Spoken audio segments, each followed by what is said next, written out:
3:06, talking education this hour. Before that, though, it is competition time. Tomorrow, one lucky Dubai Eye listener is scoring a Quokka tap worth 15,000 dirhams. It's the full system, which means with one tap, instant boiling water for your... I always think I spend a lot of time waiting for my water for my pasta to boil. Or a cup of tea, saving you time. And then from the same tap... chilled, sparkling and still water. I've had questions asking, can you have it if you rent your home? Yes, if you're renting or if you're planning a move, it can actually even move with you. They've got a moving service as well. So saving your time, saving your plastic and your kitchen clutter sorted as well. So the winner will be chosen tomorrow, but I need a finalist today. We're playing hotter or colder and identifying our secret temperature. It is between 0 and 100. But we've narrowed it down, and I can tell you, the last guess I got was from Claire, who said 82 degrees. It is hotter than 82.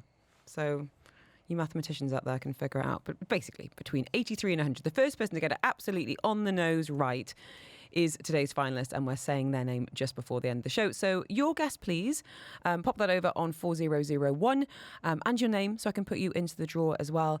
And of course, don't forget, you can use that same number to reach out if you've got any questions for any of our guests all the way through the afternoon. And for those messages, if you'd rather leave your name off, I completely understand. It is not a problem at all. This is Eye on Education on Dubai Eye 103.8. Sponsored by Horizon International School, a supportive, student-focused international community school offering premium quality British education for boys and girls from the ages of 3 to 18.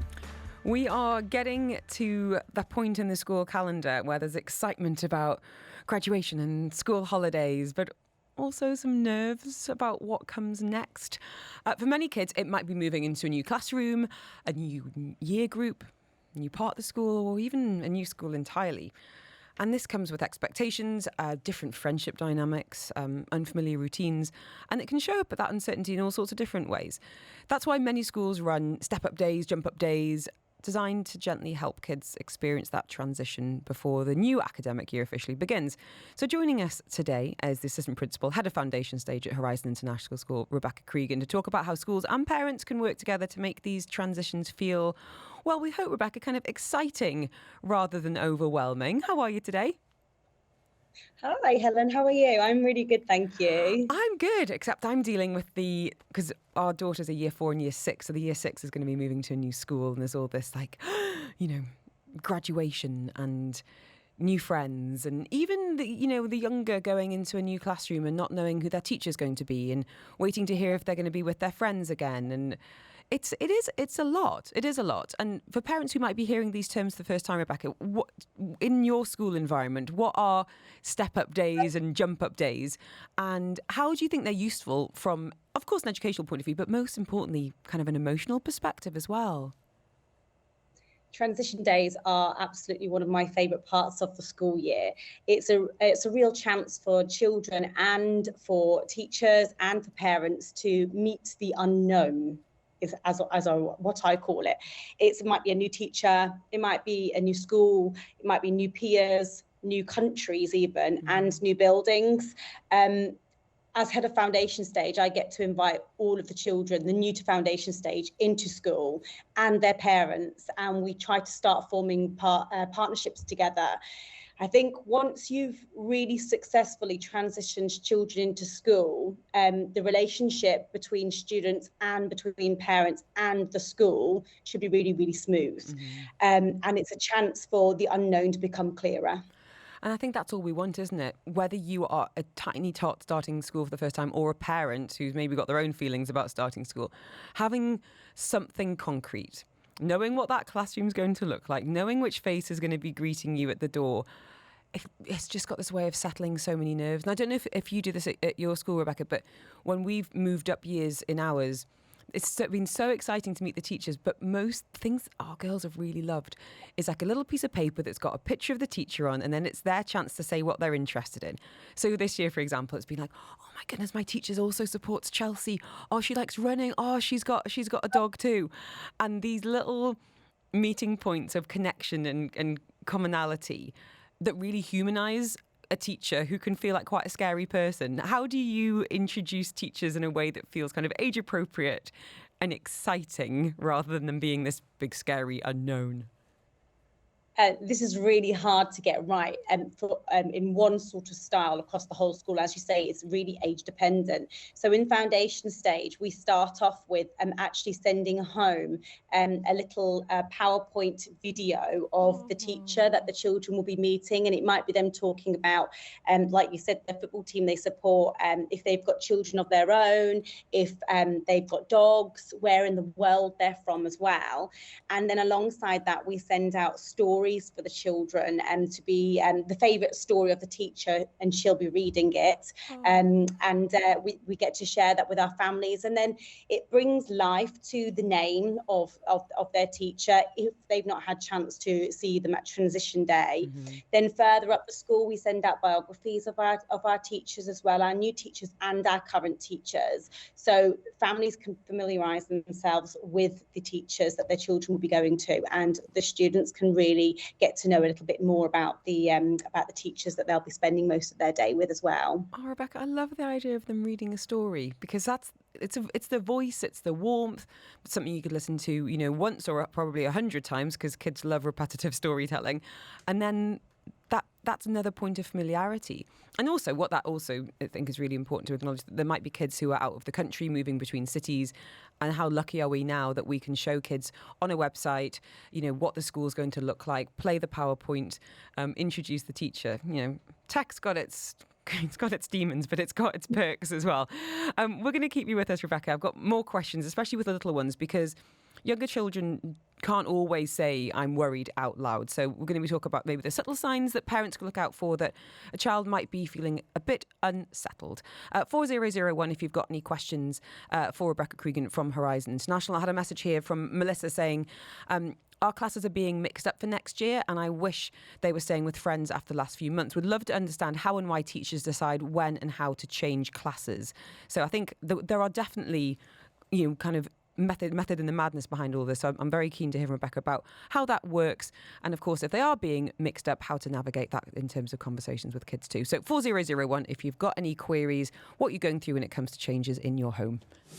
Dubai Eye 103.8 traffic. Sponsored by Yas Island Abu Dhabi. Isn't there a place that keeps kids thrilled? The answer is Yas. Book your Kids Go free package now at yasisland.com. Zina Zalmay in the studio. Last traffic report of the afternoon today at 14 minutes past 3. It's been all right over the last few hours. How is it looking now? Well, it's time of day, Helen. So it's very busy around the school zones. There's quite a few accidents, a lot of them not causing trouble for other motorists. But if you're heading towards Sharjah, you will be in trouble. There's very slow-moving traffic on the E311, that Sheikh Mohammed bin Zayed Road, from Mirdif all the way until Sharjah's Industrial Area 15. And that's partly because of back-to-back accidents. The E11 is also looking very slow from Al Garhoud all the way to Al Qusay, so just before you hit Sharjah, and that's also because of back-to-back traffic. If you see anything else, and if it's safe to do so, please get in touch with us. We're happy to spread the word. 4001. Thank you, Zina. This is Dubai Eye 103.8. It is indeed, and we're having our Dubai Eye 103.8 big day out this weekend. In fact, day after tomorrow, we are back on May 23rd at Yas Island, and it's all about celebrating every emirate across the UAE. So we've got 7,000 tickets up for grabs. Basically 1,000 for every single emirate. So you can be winning tickets for you and your families to join us. And of course, Yas Island is home to 3 amazing indoor theme parks and 1 epic water park. I believe Warner Brothers World Yas Island has just won an incredible accolade for being just a centre of fun and characters and roller coasters. So you can head to DubaiEye1038.com to register now, and hopefully we'll see you on Saturday. More coming up next on Dubai Eye 103.8. Your home. On Dubai Eye 103.8. Join the conversation. Coming up after past, if you've ever watched your child flick from YouTube to gaming to TikTok to TV and somehow talking to you and also saying they're bored, you might have wondered, are attention spans changing? And crucially, what can we do about it? That's coming your way in about 10 minutes. This is Eye on Education on Dubai Eye 103.8. Sponsored by Horizon International School, a supportive, student-focused international community school offering premium quality British education for boys and girls from the ages of 3 to 18. We are talking about change. And for many parents, one of the biggest worries about a new school year is, it's not just will my child settle, it's are they ready academically, socially, emotionally, ready to cope with more independence, more structure, maybe bigger expectations. And we're talking about how successful transitions are, well, far more about reading levels or, the academic side. It's about security, emotional attachment. And Rebecca Cregan is with us today from Horizon International School to help us out to understand and support children during these important milestones. Rebecca, I wanted to ask you about the younger children because they can't say to you, I'm anxious, or I don't know what to expect, or I don't want to go. Sometimes it comes out in behaviour, and I wondered what you've observed, the signs that parents can look out for that a child might be feeling unsettled about a transition, and that might be starting so-called big school or moving between classrooms as well. What have you seen that might be something that we need to tune into? It's a really interesting topic, actually, because we have such a diverse range of children that come into school, but also go up to the next year group within school as well. And being at Horizon for the last 14 years, I've been able to see such a big difference with children's needs when it comes to transition periods. We have some parents who have said that their children at home have seemed absolutely fine with the transition period. They've been quiet. They've not really talked about school much. They've just got on with their normal day-to-day lives in the summer holidays. And then coming to school, they've also seemed quite disengaged from conversations about school. They've become quite emotional and unable to self-regulate. So with regards to watching your children, if you notice any sort of different behaviours, especially when we start to unwind and from summer periods and coming closer towards the school, if you can notice that there's even slight differences in your children's behaviours, some children go very quiet. Some children have big outbursts. I actually had this with my year 2 girl, my little girl. She was starting year 2 this academic year, and going from FS1 into FS2, then into year 1, she's absolutely been has amazed me with the way that she's gone into transition mode. But this year was very different, and she went very quiet, and then she started to not want to engage with conversations about school. She wanted to just sort of cling on to those school holidays and sort of reminisce about the memories that we'd made over the period of the summer. And then the lead up to school, I've never seen the side of her that I saw before.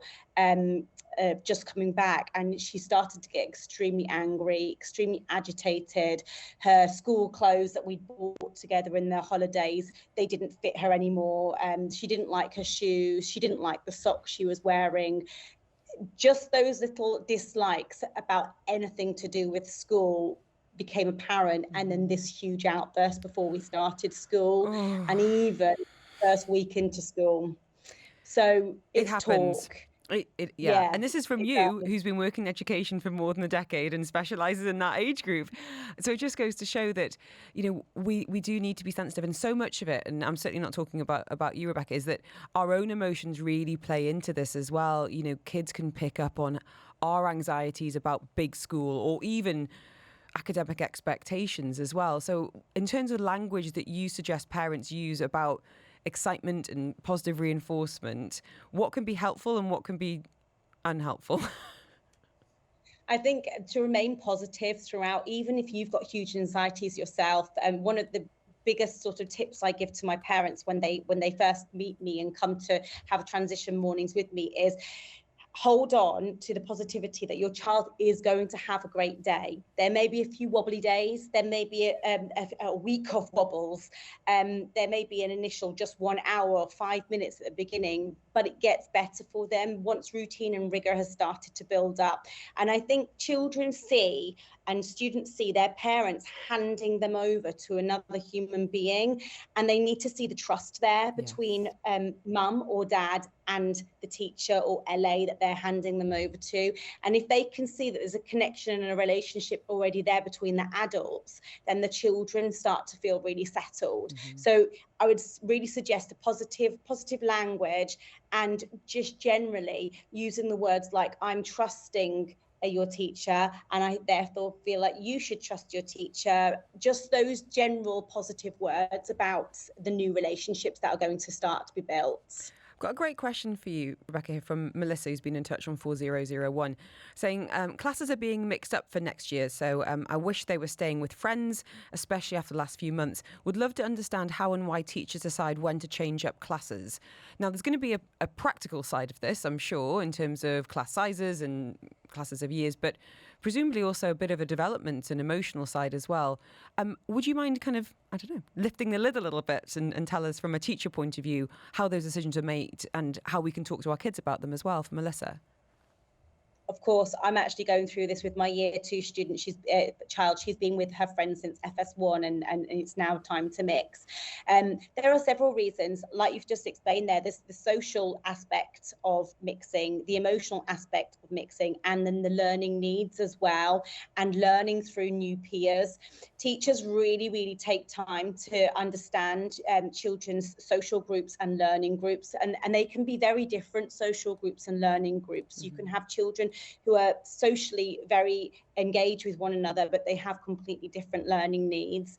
And when we build up the next class, we really need to take into consideration all of these aspects, including a diverse range of children within each of the phases and age groups as well, and classes.